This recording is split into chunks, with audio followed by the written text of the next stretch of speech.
Welcome back to the shop. We're on day 2 of stripping the paint on the 1978 Datsun 280Z. Yesterday we used some 80 grit sandpaper and a dual action sander on a palm sander. And you saw how slow that was or how fast it was depending on your viewpoint. If you haven't seen that video, go check it out. Come back and catch up with this one. Yesterday we used a combination of 80 grit sandpaper and a dual action palm sander.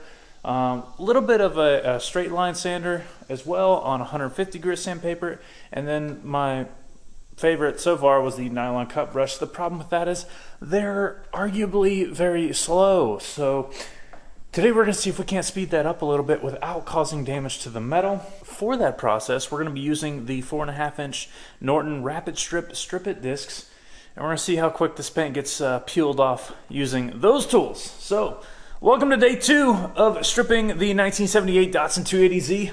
Let's get busy.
Alright, so the rapid strip disc is much faster. I got this half of the car done in about half the time that it took me yesterday with the 80 grit dual action sander on the other side. So the rapid strip disc, as you can see, it's barely used any of it, and you just use a very light pressure. Actually pretty much the weight of the head of the angle grinder does all the work for you. Do not press down, don't tilt it crazy or anything like that, don't get carried away, just very light pressure and keep it moving, and it does an excellent job.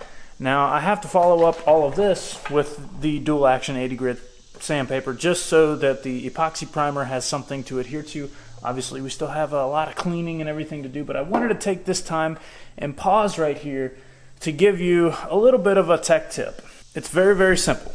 There are steps to paint and body, and I'm no expert in any of it. I'm just a garage guy doing this on my own time, just like probably you are. I don't do this for a living. I'm not a professional, but there are a few things I've learned over the years, and one of them is, say it with me, primer on bare metal, primer, then filler. Say it again. We're going to practice this, okay? Ready? Primer on bare metal, and then filler. Okay, that's step 1 and 2. When you get to the painting stages, you put primer on bare metal, and then you put filler on top of that, all right? The reason is this filler is porous. If you put filler on bare metal, it actually can trap moisture or allow moisture to seep in and get to your freshly prepped bare metal and cause issues down the road, and that's kind of what happened on a few spots. Everywhere, we talked a little bit earlier about why we're going to bare metal on this. The main reason is a little bit of flaking, cracking, and lifting and delamination of the original paint. That is a failure of the original paint. But in other areas, there was little bitty rust bubbles coming through, and coincidentally enough, everywhere there was a rust bubble, there was a little bit of filler on bare metal. So keep that in mind when you're working on your own project. That way you won't have to do this again in the future. So I hope that helps. We're going to continue grinding.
All right, ladies and gentlemen, day 2 of body prep work on the 280Z is complete. That's right, it only took 2 days. So what are you waiting for? Stop watching YouTube, get out in your garage, go build something amazing.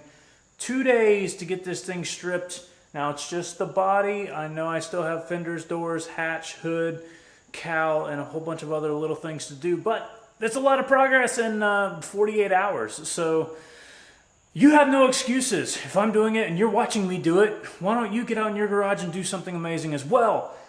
That's going to put a wrap on day 2. If you like this stuff, please click thumbs up. If you haven't done so already, please consider hitting that subscribe button. And if you're going to go to the trouble of subscribing, turn on your bell notifications. That way you get notified just as soon as I get around to posting another amazing video. If you have any questions about the process or just want to give praise for the amazing amount of work that I completed in record time, leave a comment down below. I appreciate it as always. And until next time, thanks for watching this one.